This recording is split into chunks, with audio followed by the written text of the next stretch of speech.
یہ تم پچھلے آدھے گھنٹے سے اپنا فون ہاتھ میں کیوں لیے بیٹھی ہو؟ اس سے رکھ دو نیچے اور میرا یقین کرو مجھے تمہارا فون چرانے میں ذرا بھی دلچسپی نہیں۔ اشنا جو بیڈ پر اپنا لیپ ٹاپ لیے بیٹھی نیٹ پر دی گارجین کا کوئی آرٹیکل پڑھ رہی تھی نے سامنے صوفے پر کافی دیر سے ایک ہی زاویے سے بیٹھی افیرہ کو نظر اٹھا کر دیکھتے ہوئے مسکرا کر کہا، اور افیرہ جو واقعی بڑے اضطراری انداز میں بار بار اپنے سیدھے ہاتھ میں موجود سلور آئی فون کو دیکھ رہی تھی، اس کی بات پر ایسے چونکی جیسے کسی خیال سے جاگی ہو۔ تم مجھ پر غور فرمانے کے بجائے اپنا کام توجہ سے کرو، افیرہ نے اسے ناپسندیدگی سے گھرکا، اور اب کی بار اپنا فون بھی قریب ہی رکھ لیا، مگر بے قرار نگاہیں تھی کہ بھٹک بھٹک کر وہیں یعنی فون کی اسکرین سے جا ٹکرا رہی تھی۔ لیکن پتہ تو چلے کہ آخر تم کس پریشانی میں مبتلا ہو۔ اشنا نے اس بار ذرا سنجیدگی سے اس پر غور شروع کر دیا تھا۔ آتشی گلابی سفید پھولوں والے گھٹنوں تک آتے کرتے، سفید پاجامے میں ملبوس، زرکون کے ایئر رنگز، بلو ڈرائر کیے ہوئے شہد رنگ کے کمر پر لہراتے بال، چمکتے گلابی لب، اور ہاں، نرم و نازک گلابی ہاتھ میں سجی وہ یاقوت و زرکون جڑی سونے کی نازک سی انگوٹھی جو اس کی منگنی کی یادگار تھی، وہ اسے ہمیشہ ہی پہنے رکھتی تھی۔ اشنا نے پرسوچ ہنکارا ابھرا۔ سب کچھ نارمل تو ہے، پر تم کیوں اب نارمل قسم کی حرکتیں کر رہی ہو؟ بہن پر غور فرمانے کے دوران اس کا کالے فریم والا نظر کا چشمہ ہمیشہ کی طرح ناک کی پھنک پر آ ٹکا تھا۔ چھلکے سے کالے بالوں میں تیل چپڑ کر جوڑے میں لپیٹنے کی ناکام کوشش بھی گئی تھی۔ کالے رنگ کا کھلے پائچوں والا ٹراؤزر اور سرمئی رنگ کی ملگجی ٹی شرٹ میں ملبوس وہ اپنے ازلی اجاڑ حلیے میں بہن کے لیے بڑی فکرمند دکھائی دے رہی تھی۔ خدا کا واسطہ ہے اشنا، افیرہ نے بھنا کر اس کے آگے باقاعدہ ہاتھ جوڑے، مجھے میرے حال پر چھوڑ دو اور اپنی فکر کرو، حلیہ دیکھو اپنا۔ اس جرنلزم پڑھنے کے چکر میں مجھے لگتا ہے کہ ان قریب تم پوری پاگل دکھائی دینے لگو گی۔ اس کی بات مکمل ہوئی ہی تھی کہ وہ دیوار گیر سلور گرے گھڑی نے پورے 12 بجنے کا اعلان کیا۔ افیرہ نے ایک بار پھر لپک کر فون اٹھا لیا تھا۔ اب ایسی بھی کوئی بات نہیں۔ اپنے ابتر حلیے پر چوٹ کیے جانا اشنا کو کچھ خاص پسند نہیں آیا تھا۔ ٹھیک ٹھاک تو لگ رہی ہوں میں، اب ہر کوئی تمہاری طرح ہر دن اٹھنے کے بعد اہتمام سے تیار کرنے سے رہا۔ تمہاری روزمرہ کی تیاری دیکھ کر تو گمان گزرتا ہے جیسے کہ شاید تم کسی پارٹی وارٹی میں شرکت کرنے کی تیاری کر رہی ہو۔ اپنے تئیں جوابی وار کر کے اس نے باقاعدہ بھی کیا، اور افیرہ کو اس کے حال پر چھوڑ کر اپنے کام کی جانب متوجہ ہو گئی۔ پھر یوں ہی 1 گھنٹہ گزر گیا، مگر افیرہ کے انداز نشست میں ذرا بھی تبدیلی واقع نہ ہوئی۔ ادھر گھڑی نے 1 بجنے کا اعلان کیا ہی تھا کہ یکلنت افیرہ نے پھوٹ پھوٹ کر رونا شروع کر دیا۔ ارے ارے! ضروری نوٹس لینے میں بری طرح مستغرق اشنا نے بوکھلا کر سر اٹھایا۔ کیا ہو گیا افیرہ؟ پریشانی سے اس کی آنکھیں پوری طرح کھل گئی تھیں۔ ہونا کیا ہے؟ اس نے آنسو دباتے ہوئے اور دائیں ہاتھ سے بائیں ہاتھ کی تیسری انگلی میں موجود انگوٹھی کو بے دردی سے اتارتے ہوئے کہا۔ طلحہ احمد نے آج بھی وہی کیا میرے ساتھ جو وہ ہمیشہ کرتا ہے۔ اس نے انگوٹھی اچھال کر بیڈ پر پھینکی اور اٹھ کھڑی ہوئی۔ اوہ آئی سی! اشنا نے جیسے معاملے کی تہہ تک پہنچتے ہوئے سر معنی خیزی سے ہلایا۔ اس کی تشویش کے غبارے سے ہوا نکل گئی تھی۔ حالانکہ پچھلی بار اس نے مجھ سے کتنی معافیاں مانگی تھی کہ آئندہ ایسا ہرگز نہیں ہوگا، مگر دیکھ لو، اس نے ہونٹ چباتے ہوئے کہا۔ دیکھو افیرہ، اشنا نے پین نوٹ بک پر رکھتے ہوئے گلے کھنکار کے کہنا شروع کیا، تم اتنی معمولی سی بات پر؟ میرے لیے بات ہرگز بھی معمولی نہیں ہے، وہ اس کی بات قطع کر کے چلائی۔ میرے لیے ان باتوں کی بہت زیادہ اہمیت ہے، تو کیا اس کے نزدیک میرے جذبات کی کوئی حیثیت نہیں؟ اس نے بے حد رنجوڑ لہجے میں کہا۔ میں تمہیں یہی تو سمجھانا چاہ رہی ہوں کہ تم بات سمجھنے کی کوشش کرو۔ اس نے پھر کچھ سمجھانا چاہا، اور میں تمہیں وارن کر رہی ہوں کہ اس بار تم مجھے کچھ بھی سمجھانے کی کوشش نہ کرو، ورنہ تمہارا انجام بہت برا ہوگا۔ وہ غصے میں آنکھیں نکال کے پھنکاری۔ اس کے انداز پر اشنا ذرا دیر کو خائف ہوئی ہی گئی، چاہے عقل میں اس سے کمتر ہی، مگر آخر بڑی بہن تھی۔ اور طلحہ؟ ڈرتے ڈرتے ہی صحیح مگر اس کے منہ سے بے ساختہ پھسل ہی گیا۔ سچ کہتے تھے اس کے قابل اساتذہ کہ اس میں ایک صحافی بننے کا نیچرل ٹیلنٹ بدرجہ اتم موجود ہے۔ اس کا کیا بنے گا؟ کچومر، وہ بھی میرے ہاتھوں، اور اچھی طرح۔ چبا چبا کر دیا گیا جواب مکمل، مگر خوش آئندہ ہرگز نہیں تھا۔ افیرہ مڑی اور دروازہ دھاڑ سے بند کرتی ہوئی ڈریسنگ روم میں جا گھسی۔ اف! اشنا نے اپنے دونوں کان بے بسی سے سہلائے۔ کتنا بچپنا بھرا ہوا ہے افیرہ کے اندر، اتنی چھوٹی چھوٹی باتوں پر اس قدر ہارش ریئیکٹ کرتی ہے۔ کیا بنے گا طلحہ احمد جیسے سنجیدہ اور برباد آدمی کا؟ اس نے متاسف انداز میں ہونٹ سکیڑے اور پین نوٹ بک سے اٹھاتے ہوئے دوبارہ اپنے کام میں مصروف ہو گئی۔ افیرہ کا یہ غم تو اب کئی دنوں تک چلنا تھا۔ افیرہ خان اور اشنا خان فاروق خان اور مسرت کی لخت جگر، نور نظر وغیرہ وغیرہ تھیں۔ فاروق خان کی ایک نجی ادارے میں بطور مینیجر اپنی خدمات سر انجام دے رہے تھے۔ افیرہ نے انگریزی میں ماسٹرز کر رکھا تھا، جبکہ اس سے 2 سال چھوٹی اشنا جرنلزم میں آخری سال میں تھی۔ طلحہ احمد مسرت کی بڑی بہن فضیلت کا اکلوتا بیٹا تھا۔ ان کے شوہر مسعود احمد کا اپنا کاروں کا شو روم تھا۔ بچپن سے ہی طلحہ اور عفیرہ کی اچھی دوستی تھی، جو بعد ازاں پسندیدگی میں بدل گئی۔ طلحہ ایک اعلیٰ تعلیم یافتہ، پڑھا لکھا اور خوبرو لڑکا ہونے کے ساتھ ساتھ خاصا باعمل قسم کا انسان تھا۔ عفیرہ بطور جیون ساتھی پسند آئی تو اس کا عندیہ شائستگی سے لینے کے بعد فضیلت کو سیدھے زبان سے جا بتایا۔ انہیں بھلا کیا اعتراض تھا؟ اور واقعی قابل اعتراض کوئی بات تھی بھی نہیں کہ عفیرہ نہ صرف خوبصورت، بااخلاق، پڑھی لکھی تھی، بلکہ گھر کے کاموں میں بھی خاصی دلچسپی رکھتی تھی۔ یوں دونوں گھرانوں کی باہمی رضامندی سے دونوں کو منسوب کر دیا گیا۔ ان دنوں وہ گریجویشن میں تھی، جبکہ طلحہ MBA کر رہا تھا۔ رشتہ بدلا تو رشتے کے تقاضے بھی بدل گئے۔ عفیرہ نے ان یادگار ایام کی تواریخ کی ایک لسٹ تیار کر لی۔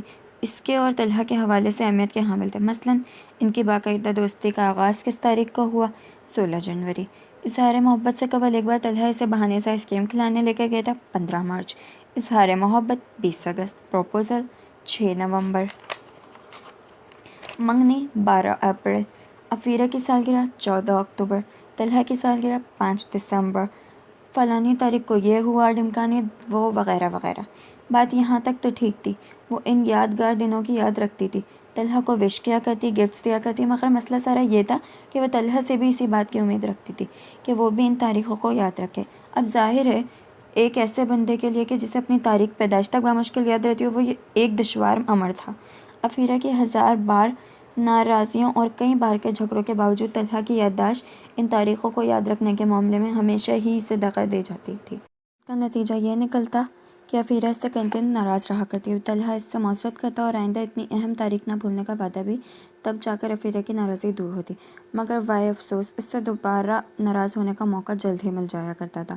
اب تک تو صورتحال انوس تھی، اب دیکھیں نہ جانے آگے کیا ہونے والا تھا۔ کیا بات ہے اشنا کہاں ہے؟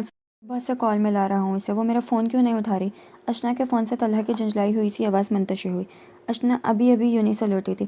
ہینڈ بیگ اور فائل لاؤنج کے صوفے پر اچھالنے کے بعد کچن میں آ کر فریج سے ٹھنڈے پانی کی بوتل نکال کر منہ سے لگائی ہی تھی، تبھی اس کی بلیو گھسی ہوئی جینس کے پاکٹ میں پھنسا اس کا سیل بری طرح سے تھر تھرا اٹھا۔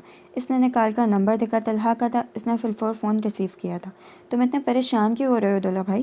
کون سی کوئی نئی بات ہو گئی ہے؟ اس نے 1 لیٹر کی پانی کی بوتل ایک ہی سانس میں آدھی خالی کر کے کچن کاؤنٹر پر رکھنے کے بعد بڑے اطمینان سے اسے جواب دیا۔ کیا مطلب ہے؟ وہ بری طرح ٹھٹکا۔ مطلب صاف ہے، آپ پھر کسی اہم تاریخ کو بھول جانے کی سنگین جسارت کر چکے ہیں۔ اس نے کندھے اچکا کر بے پرواہی سے کہا۔ او نو! وہ یوں بولا جیسا کہ لوگ سر پیٹا کرتے ہیں۔ یہ تمہیں اس نے خود بتایا ہے؟ جی نہیں، مگر الحمدللہ میرے پاس عقل موجود ہے، اس نے طنزیہ کہا اور ندیدوں کی طرح چولہے پر رکھی دیگچیوں کے ڈھکن اٹھا کر دیکھنے لگی۔ کیا مصیبت ہے یار، اب خواہ مخواہ مجھ سے کئی دنوں تک ناراض رہے گی۔ تم جانتی ہو میں آج کل گھر کی مرمت کے سلسلے میں کتنا مصروف ہوں، بس نکل گیا ہوگا میرے ذہن سے۔ وہ بیزار لہجے میں بولا۔ غلط بیانی سے کام مت لو دولا بھائی، اس نے یقین نہ کرنے والے لہجے میں کہا اور پتیلے میں دکھائی دینے والے مٹر چاولوں کو بڑی للچائی نگاہوں سے دیکھتے ہوئے مزید بولی۔ ذہن سے تو تمہارے تب نکلے گا نا جب تم نے ذہن میں کچھ رکھا ہوگا۔ اچھا اچھا، وہ کسیا کر بولا۔ اب زیادہ بال کی کھال مت نکالو اور میری مدد کرو، اس مسئلے کا دیر پا حل چاہتا ہوں اشنا، اس نے سنجیدگی سے کہا۔ اچھا جی، سوچتے ہیں کچھ؟ فی الحال فون بند کرو، مجھے بڑی زور کی بھوک لگی ہوئی ہے۔ وہ دھیمے سے مسکرائی۔ اوکے اوکے، وہ قدرے شرمندہ ہو کر بولا۔ تم آرام سے کھانا کھاؤ، بعد میں بات کرتے ہیں۔ خالہ اور انکل کو میرا سلام کہنا، 1-2 روز میں امی کو ساتھ لے کر چکر لگانے کا ارادہ ہے تمہاری طرف۔ ہاں بھئی، جب دل چاہے آؤ، تمہارا اپنا گھر ہے۔ میں نے کون سی بریانیوں اور حلیموں کی دیگیں چڑھانی ہیں تمہارے لیے، جو تمہارے آنے سے مجھے پریشانی محسوس ہونے لگی؟ اس نے طلحہ کو چڑھایا، مگر وہ نہیں چڑھا بلکہ ہنسنے لگا۔ ماشاء اللہ سے بہت صاف گو ہو تم، یقیناً سسرال میں جا کر خالہ کا نام روشن کرو گی۔ چلو اب رکھتا ہوں، اللہ حافظ، اس نے کہہ کر فون قطع کر دیا۔ اشنا نے مسکرا کر سر جھٹکا اور ریک سے پلیٹ نکال کر چاول ڈالنے لگی۔ وہ واقعی صبح سے بھوکی تھی۔ بات ہوئی تمہاری طلحہ سے؟ رات کے کھانے کے بعد مسرت اور فاروق واک کرنے کی غرض سے کالونی میں واقع پارک میں جا چکے تھے۔ یہ ان کا روزانہ کا معمول تھا۔ جبکہ عفیرہ نے لاؤنج میں ٹی وی لگا لیا، تبھی اشنا بلیک کافی سے لبالب بھرا سا مگ لیے اس کے پاس سے بیٹھی اور پوچھنے لگی۔ مجھے اس سے کوئی بات نہیں کرنی؟ وہ بیٹھے بیٹھے تنک کر بولی۔ کب تک نہیں کرنی عفیرہ؟ کچھ دنوں میں تمہاری شادی کی تاریخ طے ہونے والی ہے اور تمہارا تو بچپن ہی ختم ہونے میں نہیں آ رہا۔ زندگی میں اتنی معمولی سی بات کو ایشو بنا کر دنوں تک ناراض رہنے کی بلا کیا تک بنتی ہے عفیرہ؟ اس نے کڑوی کافی کا گھونٹ بھر کر کڑوے ہی لہجے میں کہا تھا۔ میں تمہیں پہلے بھی 1000 مرتبہ بتا چکی ہوں، میرے لیے یہ اتنی معمولی بات ہرگز نہیں ہے۔ یہ کیسی محبت ہے اس کی جو وہ ہم سے وابستہ ہر اہم دن، ہر واقعہ اتنی آسانی سے بھول جاتا ہے؟ اس نے دکھی لہجے میں یاسیت آمیز انداز سے اشنا کی جانب دیکھتے ہوئے کہا۔ تم اور وہ اگر محبت سے ساتھ ہو پھر تو ہر دن اور ہر لمحہ تمہارے لیے یادگار ہونا چاہیے، اور انشاءاللہ ہوگا ہی۔ تب پھر تم کیوں اس سیلیبریشن کو کسی مخصوص دن اور تاریخ تک محدود کرنے کی حماقت کرتی ہو؟ وہ اسے بغور دیکھتے ہوئے بولی۔ وہ تو ٹھیک ہے، اس کے مدلل باتوں پر وہ کچھ نرم پڑتی ہوئی بولی، مگر کیا دنوں اور تاریخوں کی کوئی اہمیت نہیں ہوتی ہے؟ اس کی سوئی اسی اسٹیشن پر اٹکی ہوئی تھی۔ ہوتی ہے، فی کیوں نہیں ہوتی ہے؟ مگر ان سے کہیں زیادہ انسانوں کی، ان سے وابستہ رشتوں کی اور احساسات کی اہمیت ہوا کرتی ہے۔ تم خوش قسمت ہو فیرا کہ ایک محبت کرنے والا، تمہارے جذبات اور تمہاری قدر کرنے والا شخص تمہارا جیون ساتھی بننے جا رہا ہے۔ تمہاری ناراضی کی پرواہ کرتا ہے وہ۔ دیکھتی ہو نا، ہر بار ہی اپنی غلطی کتنی خندے پیشانی سے مان کر تمہیں بڑے جتنوں سے منا کر تمہارا مان بڑھا دیتا ہے وہ۔ تب تم کیوں ان بیکار کی باتوں کو وجہ بنا کر اور بار بار اس سے یوں ناراض ہو کر اس کی نظروں میں اپنی اہمیت کم کر رہی ہو؟ اس نے ایک بھاری بھرکم لیکچر ہی تو پلا ڈالا تھا اسے۔ یعنی تمہارے کہنے کا مطلب یہ ہے کہ میں اس سے خفا نہ ہو کر اس کی کوتاہیوں کا احساس نہ دلانا چھوڑ دوں؟ اس نے اپنے چتون تیکھے کر لیا۔ ارے یار، اس نے جھنجھلاہٹ آمیز بے بسی سے کہا، دیکھو، کم از کم وہ تمہارا برتھ ڈے تو یاد رکھتا ہے نا؟ پھر تمہیں کیا مسئلہ ہے؟ وہ ذرا پر اتر آئی اور نیا نکتہ اٹھایا۔ یاد رکھتا نہیں، اس کے فون میں لگا ریمائنڈر اسے یاد دلا دیتا ہے، اور جس کا مشورہ اسے تم نے دیا تھا۔ افیرا نے ترنت سے اسے خشمگین ناخوان سے گھورتے ہوئے جواب دیا۔ ہاں تو؟ اشنا نے کافی کا گھونٹ جلدی سے حلق سے اتارتے ہوئے کہا۔ کیا ہوا اس طرح؟ کم از کم تم اس مہینے تو اس سے جھگڑا کرنے سے بچ جاتی ہو نا؟ تمہیں زیادہ اس کی وکالت کرنے کی ضرورت نہیں۔ افیرا نے ہاتھ اٹھا کر اسے ٹوکا۔ یہ میرا معاملہ ہے، مجھے کیسے نمٹانا ہے میں اچھی طرح سے جانتی ہوں۔ تم مجھے نہ سمجھاؤ تو بہتر ہے۔ ٹھیک ہے، اشنا نے غصے سے خالی کپ سامنے ٹیبل پر پٹکتے ہوئے کہا۔ جو تمہارا دل چاہے وہ کرتی پھرو، مگر یاد رکھنا کہ وہ دن دور نہیں کہ جب وہ تمہاری ناراضی کی چندہ فکر کیے بغیر تمہیں تمہارے حال پر ہی چھوڑ دینا زیادہ بہتر سمجھے گا۔ تب تم بیٹھ کر اطمینان سے ان یادگار تاریخوں کا اچار ڈال لینا، اچھا؟ وہ بھننا کر کہتی ہوئی اٹھی اور تن کر فون کرتی ہوئی اپنے کمرے میں جا کر دھاڑ سے دروازہ بند کر لیا۔ چند ثانیہ تو اس کے گستاخانہ رویے پر اسے بڑا ہی غصہ چڑھا، مگر پھر نہ جانے کیا سوچ کر اس نے سر جھٹکتے ہوئے دوبارہ ٹی وی کی جانب متوجہ ہوتے ہوئے اس کی آواز بڑھا دی، جہاں ایک مارننگ شو دوبارہ نشر کیا جا رہا تھا، جس کی حال ہی میں اپنے شوہر سے چھٹکارا حاصل کرنے والی خوبصورت سی ہوسٹ میزبان اپنی شادی کو کامیاب بنانے کے 101 طریقے جیسے موضوع پر ایک رنگا رنگ پروگرام کر رہی تھی۔